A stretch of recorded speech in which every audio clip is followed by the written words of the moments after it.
I'm good. I'm feeling Yeah. good. I like your pillow. Yeah, thanks, man. Got Spider-Man back there. I got Con Air back there. I know. It's all the good stuff to give you a little nod. But I mean, Nick Cage is my favorite actor. Like anybody asks, I just say Nick Cage, and I love Spider-Man, obviously. So this is it's an automatic yes for me. Like I'm just like, oh yes, yeah, Nick Cage and Spider-Man, done.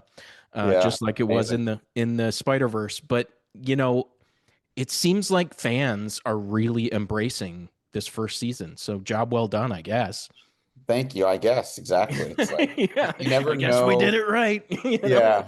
Yeah. It's funny. It's like sometimes like I tried not to pander or do fan service, and you'd hope that just by being passionate and respectful and straightforward about what you want to do, they're going to respond, and they did. So I was like, whew.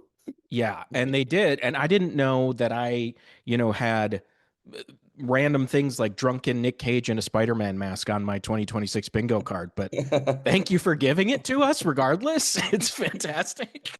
It was like one of the first things I was so excited to do. I was like, this character would probably do this, and I can't wait to get there.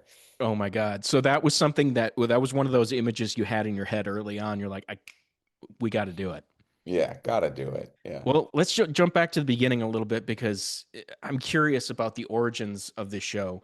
Was this kind of born out of love for Spider-Noir or the Spider-Verse movies, or was Sony already kind of, talking around to people, or was this like what was the creative unlocking point for finding this for you, for everybody?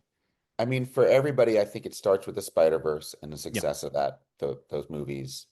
And then the way Spider-Noir and Nick's performance of it popped, people really responded to it. So he became a priority for them they were thinking about doing a kind of a series of spin-off shows. Sony's got these rights and they want to do great things with them. Yeah. Phil and Chris, I've worked with since Jump Street. And Amy Pascal, was running Sony when I had my first movie got made. So I go way back with them. And so they came to me pretty early. And they know that I love film noir. Yeah. So live action, New York, Spider-Man, film noir. It was like, All the yeah, pieces come together. it Yeah. was like you talking earlier, like Nick Cage, but it's like, yes. I'm like, yeah, this is exactly what I should be doing. And if I'm gonna do TV, which I'd never done before, Yeah. and I understand the commitment it involves, like this is I want to do this. Yeah. You and Um, Nick in the same boat as far as doing TV. I know. It's like my first meeting with him was one of the first things we talked about. I was like, I'm with you. We're in this together, and we Yeah. both want to make this as much like a movie and as cinematic as possible. Like that's like, don't Yeah. worry. And yeah, and the character in the comics is younger. So Hmm. one of the first things I said was, can we age him up? I'm going to relate to him a lot more. It's also going to be fresher. We've seen the high school getting bitten by a spider story a number of times at this point. And so they were on board very quickly. And then it was like, well, then can we get Nick? And Yeah. can we make it like not the same character as Spider-Verse, but he's familiar with it and I think we'll know what to do with it. So it wasn't necessarily guaranteed that Nick was going to do it. No, Wow. no. Yeah, That's because he'd pretty never done wild. TV. It was a big ask, and Yeah. and it is a big ask. He's number one on the call sheet for 100 days of production. Yeah. It's a lot. Yeah. It requires a lot of stamina and a real dedication, which it turns out I mean, he's the Yeah. most professional, hardworking actor I've ever worked with. He's Nick Cage. He's Nick Cage. Yeah. So first of all, was the Ben Riley, not Peter Parker of it all, just the rights issue? Was that what it was? I think it's like there are rights issues involved, but for me, it Yeah. was also extremely freeing. I Mm. didn't, it's not like I said, I'm instantly wanting to age him up and differentiate him. He's in a noir setting. He's going to smoke and drink. Yeah. I think it's beyond rights. There's people have kind of emotional reactions to the names, and I think calling him Ben Riley, it's going to be a little bit less of a shock that he's a grown man who's been through some things. He's a different version of this character. Yeah. Well, that and you can kind of separate them even from the comic storylines, and you Yep, don't have to touch the Uncle Ben and MJs and Gwens of it all. You can yep, kind of tell your own noir yes, story. yeah, and I think So, it's I yeah. think it was like wanted and time for that, you Hmm. know? Yeah. It just doesn't, you don't have to be, yeah, exactly as you're saying, tied into and connected to and beholden to a lot of other things. Yeah. What's the best version of this story? Yeah. And then obviously Nick does say yes, and the rest is history. Like, and he's not just an actor coming in to this world cold. Like you said, he's a film obsessive. He loves noir. He loves German expressionism and old Hollywood and pulp storytelling, all of that. So before he even steps onto set, how much is he digging in creatively with you? A lot, a lot. Yeah. I mean, one of our earliest meetings was a lunch at the smokehouse, and he was already into, he basically, as soon as you give him a script, he's off book. And Yeah. so he was doing a scene from episode 3 where he's like, I think I'm going to do this one like an Edward G. Robinson kind of thing. And then he launches into it at the restaurant, like a, a 4-minute monologue. Um, That's got to be surreal to just have Nick Cage in front of you just going off so surreal over just for garlic you. bread, and yeah, it's amazing. And he's so passionate about this stuff, and he just wants you to know what he wants to do, what you think about it.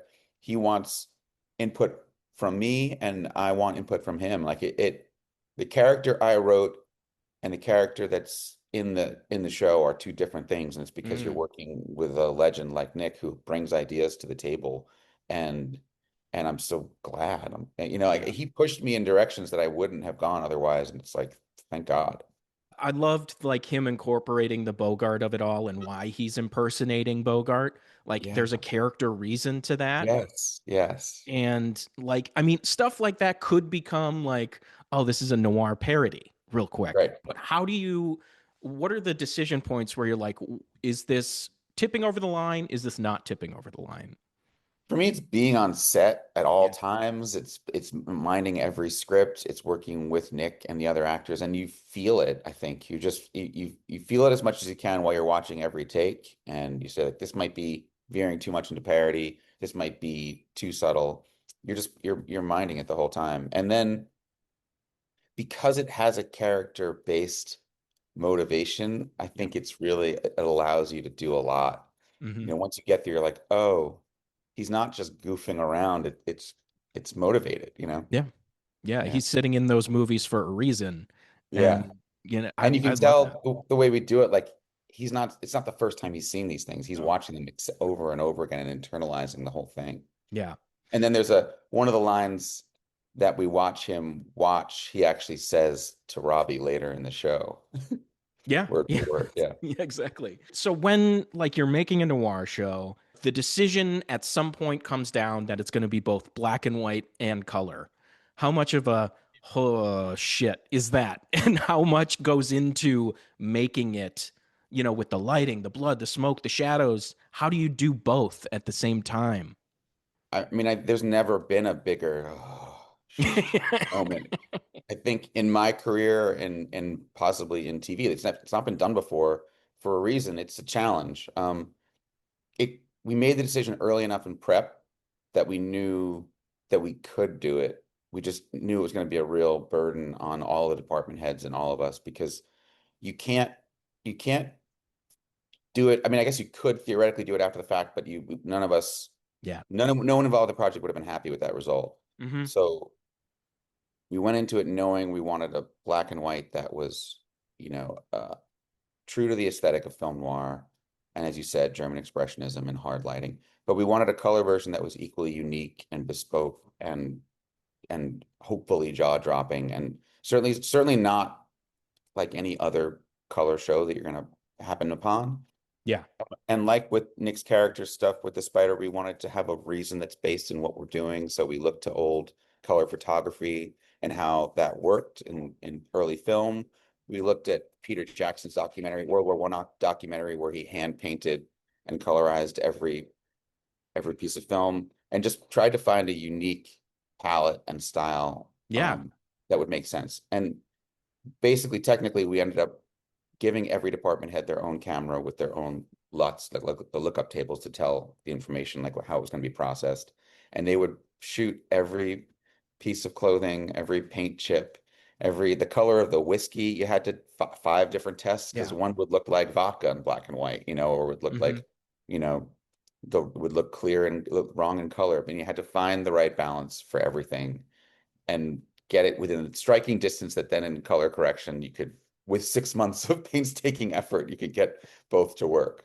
Yeah. So if let's say, season 2 happens, you guys get the green light. It's being very well embraced, so I'm hoping that happens, the announcement happens soon. Hope so. Would you want to do that again? Or would you just say people are embracing, do you have data of like people are watching black and white more or color more or anything like that, or would you want to do both again? Not yet. And to me, it's now that we know how to do it, it's far less daunting. We have all of the best practices in place. So I wouldn't mind. And it depends on what setting we end up in. It might inform both the black and white style we choose and the color. Like maybe there's a more 50s inspired version. Maybe there's a more European or LA Ooh, inspired version. that would be There are interesting. different, yeah, there's different Technicolor, there's Niagara, there's just a lot of different looks that we can go with, and that just feels like another fun opportunity. Interesting. I'm also finding myself like jumping back and forth between color and black and white, like a lot of people. And it is Mhm. fun to go back and forth. You're like, I like this. No, I like this. No, it was meant for black and white. Watch it in black and white. And you're just kind of jumping back and forth and experiencing both ways. It Um, is a different experience. yeah, It's really interesting. Yeah. it is. It's a fun way to enjoy a show multiple times too, Yeah. like seeing it in a whole different light, literally. Um, there's also like a funny thing with a mass superhero where you're staring at the screen and the audience starts playing the world's nerdiest shell game of is that Nick or is that a stunt performer? Uh, is that Nick's shoulder acting? How much of the mass Spider-Noir is Nick? How much did you build in knowing Nick's going to be in there, or like it'll just look better if we take him out? It's just, I think, on the day, every single thing, you're trying to get Nick to do as much as he wants to do, which was a lot more than I expected. And then Nick and Solomon, our stuntman, who was the main guy, worked together so closely so that Solomon could understand and start to, mimic or perform the way Nick moves, because there's a Hmm. very specific way this character moves. But as much as possible, you want it to be Nick. Yeah, yeah. I mean, he's incredibly game. He seemed very willing to do that kind of stuff. And Yeah. you also put Lamorne in there. First of all, did you know he had Nick in his back pocket? Would he do it on set, or was it like a you don't do Nick to Nick kind of thing?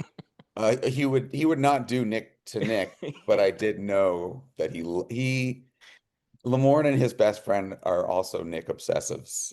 They love him. Yeah. So I knew that he was capable. And then it was actually interesting because he's actually better at it than he did in the show, because you want it to be kind of the right level, right? You Yep. want to still feel some Lamorne in there. It's really, or not even Lamorne, some Robbie Robertson in there. It's a Yeah. very delicate dance, and Lamorne's an amazing actor. Oh yeah, he's great. And I love the way you set him up for season 2. He's got a new platform. I mean, season 1, like in the end you're let's see here. Silvermane's gone, Dirk's gone, Flint is cured, and him and Kat are moving out, of Ben's orbit, it seems like. So maybe they'll be back, maybe they won't if there's a season 2. And Ben's still active as the spider. He's chosen this now. How do you decide on how much season 1 closure there needed to be versus maybe we should leave some doors open here? I'm a big believer in tell the best story you can tell, Mm-hmm. um, and then you can sort things out after. I've worked on enough sequels where there's never really that closed of a door. Yeah. Um, Other than, even when people are dead, look at Godfather 2. I mean, there's always a way. True. And I loved working with all these people and the characters they created so much. I'm not closed-minded about anything, I would say that. Nice. Well, you did put Riley and Rui's investigations up there very blatantly, so obviously you're kind of pushing the audience to go, guess what comes next? And we're like, Yeah. I mean, Karen is just she's amazing. yeah, And I can't imagine anybody wanting more of the show without wanting more of uh Nick, Karen, and Lamorne. amen. You said you didn't really want to reference comics a lot, but were you paging through and going, maybe we should file this character away, or I'd love to kind of get to this character at some point? Or were you like, I'm going to take everything I want right away and then we'll figure it out next time? No, there's the kind of canon of Marvel characters is so vast. No, it Yeah. was combing through trying to find the ones that fit the best, knowing there are some we're not going to fit in now, but are feel really cool and would fit into this world later. So there's definitely things I'm thinking about and people still on the bench that I'd love to get to. Any specific favorites you want to point out, or just keeping that close to the vest at this point? Close to the vest. Fair enough. I know at one point you were attached to write a version of Clue with Rhett Reese and Paul Wernick, and then the right situation seemed to shift at Sony, and they were developing Clue for film and TV. Is your version still up for grabs in that world, or did it get swallowed by like the Hollywood trapdoor? I would say the same thing about that as I would say about the characters. One never knows, and things are never quite dead. And I love that. I love what I mean. I guess I can say this because it's not happening yet, but I love what I wrote. I think it's really fun and crazy, and would fit in with that. If you love the Clue movie that I think a lot of us do Oh for yeah, how outrageous it is, I think the multiple endings, everything. I really love that movie so much. I've watched it 1,000 times, so it really honors that. So I hope it comes back around. Speaking of future projects, you're also listed as a writer on Fast Forever with like Christina Hodson and all those people. I love that franchise because it's so wonderfully ridiculous and emotional and about Mhm. family and legacy, and really embraces each time more and more the impossible physics of it all. What did you want to bring to that in the finale, like that you felt that you were bringing to it specifically? I think what we cared a lot about was circling it back around because I also love both where it started and where it got to in terms of the insanity and pushing the limits of physics. But I think in order to conclude a story like that, you want to get back to your LA kind of street racing roots and cars doing car things and the characters and their relationships. So it's it's a big it should and will be a big finale, but also it should bring us back to, you know, Yeah. backyard Please, barbecues. please don't get rid of Momoa yet because he was delicious in Fast I X. love them. Yeah. Yeah. He's absolutely fantastic. Well, I hope any day now we get the Spider-Noir season 2 is coming in, whatever year it might be, and I hope you get more budget to do whatever the hell you want with it. But I'm just happy with what we got so far. So congratulations on Thank Spider-Noir. We can thank you. I stream it all appreciate right it. now on what Prime Video, MGM Plus, all that. Really appreciate you giving me the time. It was a pleasure. Good Oh talking to yeah. you.